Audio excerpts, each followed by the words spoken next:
4 മണിക്കൊക്കെ ചായയോടെ കഴിക്കാനായിട്ടുള്ള നമ്മുടെ ബജിമുളക് വെച്ച് 2 രീതിയിലുള്ള സ്നാക്കാണ് ഞാനിവിടെ ഉണ്ടാക്കിയിരിക്കുന്നത്. അതായത് ഒരു മുളക് വടയും അതുപോലെ തന്നെ സാധാരണ നമ്മൾ ഉണ്ടാക്കുന്ന ഒരു മുളക് ബജിയുമാണ് ഇന്നിവിടെ ഞാൻ ഉണ്ടാക്കിയിരിക്കുന്നത്. അപ്പോൾ നമുക്ക് ഈ ഒരു മുളക് ബജിയും മുളക് വടയും എങ്ങനെയാണ് ഉണ്ടാക്കുന്നതെന്ന് നോക്കിയിട്ട് വരാം. മുളക് ബജി ഉണ്ടാക്കാനായിട്ട് ഇതുപോലൊക്കെ ഞാൻ കുറച്ച് മുളക് ഇതുപോലൊക്കെ എടുത്ത് വെച്ചിട്ടുണ്ട്. ഇത് ഓർഗാനിക്കായിട്ടുള്ള മുളകാണ്. നമ്മുടെ നേരത്തെ ഞാനൊരു പച്ചമുളക് ഇട്ടിട്ടുണ്ടായിരുന്നു. ആ പച്ചമുളക് തന്ന സെയിം സനീഷ് തന്നെ കുറച്ച് ഓർഗാനിക്കായിട്ടുള്ള ഇതുപോലുള്ള നല്ല മുളക് കിട്ടിയിട്ടുണ്ട്. അധികം എരിവില്ലാത്ത മുളകാണെന്നാണ് പറഞ്ഞത്. എന്തായാലും നമുക്കിതൊരു ബജി ഉണ്ടാക്കാം. എന്തായാലും ബജി ഉണ്ടാക്കാനായിട്ട് ഞാൻ ഇത് കഴുകി റെഡിയാക്കി വെച്ചിരിക്കുകയാണ് ഈ മുളക്. ഇനി നമുക്ക് വേണ്ടത് ഇതിനൊരു ബാറ്റർ ഉണ്ടാക്കണം. അതിന് വേണ്ടിയിട്ട് ഇതുപോലൊക്കെ ഞാൻ 1 കപ്പ് നമ്മുടെ ബേസൻ ഫ്ലോർ, അതായത് കടലമാവ് എടുത്ത് വെച്ചിട്ടുണ്ട്. ഈ കടൽമാവിൻ്റെ കൂടെ തന്നെ നമുക്കൊരു 2 ടേബിൾ സ്പൂൺ വറുത്ത അരിപ്പൊടി ഉണ്ടല്ലോ, അതുകൂടെ അങ്ങോട്ട് ഇട്ട് കൊടുക്കാം. കാരണം നല്ലൊരു ക്രിസ്പിനെസ് കിട്ടാൻ വേണ്ടിയിട്ടാണ് നമ്മൾ അരിപ്പൊടിയോട് ഇട്ട് കൊടുക്കുന്നത്. അടുത്തതിലേക്ക് നമുക്ക് എരിവിന് ആവശ്യമായിട്ടുള്ള മുളക് പൊടി ഇട്ട് കൊടുക്കാം. ഞാനിപ്പോൾ 2 ടീസ്പൂണ് നമ്മുടെ കാശ്മീരി ചില്ലി പൗഡർ ഉണ്ടല്ലോ, അതങ്ങോട്ട് ഇട്ട് കൊടുക്കുകയാണ്. അടുത്തതിലേക്ക് നമുക്ക് ആവശ്യത്തിനുള്ള ഉപ്പൊന്ന് ഇട്ട് കൊടുക്കാം. 1/2 ടീസ്പൂണോളം ഇട്ട് കൊടുക്കുന്നുണ്ട്. ഇനി നമുക്ക് ഇട്ട് കൊടുക്കാനുള്ളതിലേക്ക് കുറച്ചൊരു ജിഞ്ചർ ഗാർലിക് പേസ്റ്റാണ് ഇട്ട് കൊടുക്കേണ്ടത്. അതൊരു 1/2 ടീസ്പൂണോളം ഇട്ട് കൊടുക്കാം. ഇനി നമുക്ക് ഇട്ട് കൊടുക്കേണ്ടത് കുറച്ച് മഞ്ഞൾപ്പൊടിയാണ്. ഓൾറെഡി നമ്മുടെ ജിഞ്ചർ ഗാർലിക് പേസ്റ്റിനകത്ത് മഞ്ഞൾപ്പൊടി ഉണ്ട്, അതുകൊണ്ട് കുറച്ചേ ഇട്ട് കൊടുക്കുന്നുള്ളൂ. ഒരു 1/4 ടീസ്പൂണോളം ഇട്ട് കൊടുക്കുന്നുണ്ട്. പൊടിയോളം കായപ്പൊടിയോടെ നമുക്ക് ഇതിനകത്ത് ഇട്ട് കൊടുക്കാം. ഇതിനെ നമുക്ക് കുറേശ്ശെ വെള്ളം ഒഴിച്ചൊരു തിക്ക് ബാറ്ററായിട്ട് ആക്കിയെടുക്കണം. അപ്പോൾ ഇതേ രീതിയിൽ ഞാൻ ആക്കി എടുത്തിട്ടുണ്ട്. അതുകൊണ്ടില്ലേ ഈ ഒരു കൺസിസ്റ്റൻസിൽ മതി. ഒത്തിരി അങ്ങ് ലൂസായി പോകരുത് നമ്മുടെ ബാറ്റർ. ഈ ഒരു കണ്ടില്ല, ഇച്ചിരി നല്ല കട്ടിയുള്ള നല്ല ഇഡ്ഡലിമാവിൻ്റെ കൂട്ടുള്ള ഒരു കൺസിസ്റ്റൻസി, ആ ഒരു രീതിയിൽ ആക്കിയെടുക്കുക. നമുക്ക് കിട്ടുന്ന മുളക് ഭയങ്കര എരിവുള്ളതാണെങ്കിൽ ഇതുപോലെ നടുക്കുമെന്ന് ഇങ്ങനെ ജസ്റ്റ് ഇങ്ങനെ വരഞ്ഞു കൊടുത്തിട്ട് അതിനകത്ത് അകത്തുള്ള ആ മുളകുണ്ടല്ലോ, അകത്തുള്ള അരി ഉണ്ടല്ലോ, അതങ്ങ് റിമൂവ് ചെയ്ത് കളഞ്ഞാൽ മതി. അപ്പോൾ അതിന് എരിവൊന്നും കാണത്തില്ല. ഈ സെയിം മുളക് ബജി ഞാൻ വേറൊരു രീതിയിലൂടെ ആക്കിയെടുക്കുന്നുണ്ട്. അതായത് നമ്മുടെ പരിപ്പ് വട ഉണ്ടാക്കത്തില്ലേ, ആ പരിപ്പ് വട ഉണ്ടാക്കുന്ന ദാൽ ഇതുപോലെ തന്നെ കുതിർത്ത് വെച്ചിട്ടുണ്ട്. ഒരു 1/2 കപ്പോളം ഞാൻ കുതിർത്ത് വെച്ചിട്ടുള്ളൂ. ഇതിപ്പോൾ ഏറി വന്നിട്ടുണ്ട്. ഇനി ഇതിലേക്ക് നമുക്ക് വേണ്ടത് കുറച്ച് കൊച്ചുള്ളിയാണ്. 4-5 കൊച്ചുള്ളി ഇതുപോലെ എടുത്ത് വെക്കുക. പിന്നെ അതുപോലെ തന്നെ നമുക്ക് ഇതിലേക്ക് കുറച്ച് ഉപ്പിട്ട് കൊടുക്കാം. അതിലേക്ക് കുറച്ച് മഞ്ഞൾപ്പൊടി, ഒരു 1/4 ടീസ്പൂണോളം മഞ്ഞൾപ്പൊടി ഇട്ട് കൊടുക്കുന്നുണ്ട്.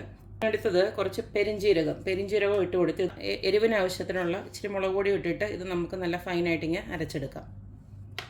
അപ്പോൾ ഇതുപോലെ ഞാൻ ഫൈനായിട്ട് ഇങ്ങനെ അരച്ചെടുത്തു.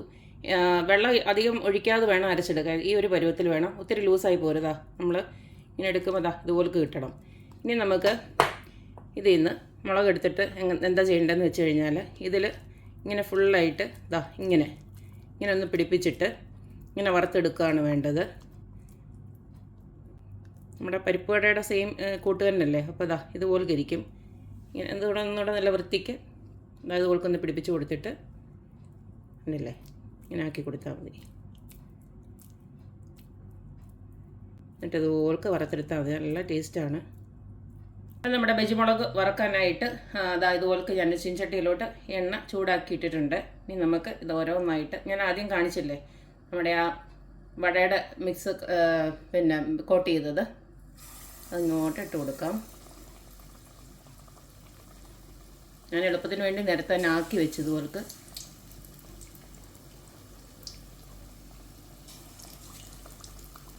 ചെറിയ തീയിലാവണം, കാരണം ഇതൊന്ന് വെന്ത് കിട്ടണമല്ലോ. അപ്പോൾ ഇത് ചെറിയ തീയിൽ വെച്ചിട്ട് വേവിക്കണം. 2 സൈഡ് നല്ലതായിട്ട് മൂത്ത് കഴിയുമ്പോൾ നമുക്കിതുപോലെ കോരിയങ്ങ് മാറ്റാം.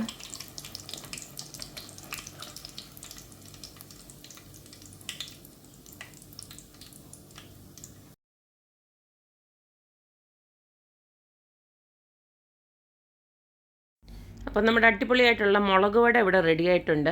ഇതിങ്ങനെ അധികം ആരും ചെയ്ത് കഴിച്ചിട്ടുണ്ടാവില്ല, പക്ഷേ അടിപൊളി ടേസ്റ്റാണ്. എന്തായാലും ഇതെല്ലാവരും ഈ ഒരു രീതിയിലൊന്ന് ട്രൈ ചെയ്ത് നോക്കണം.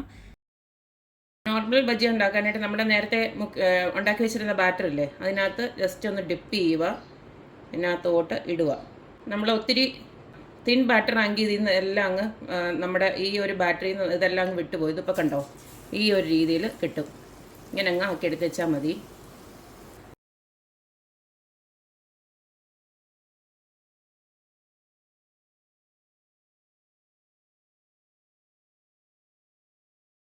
അപ്പോൾ കണ്ടല്ലോ, നമ്മൾ ഈ ഒരു മുളക് വെച്ചിട്ട് നമ്മൾ 2 രീതിയിലുള്ള സ്നാക്ക് ഇവിടെ ഉണ്ടാക്കി കാണിച്ചു. ഒന്നൊരു മുളക് പൊടിയും ഒന്ന് മുളക് ബജിയും.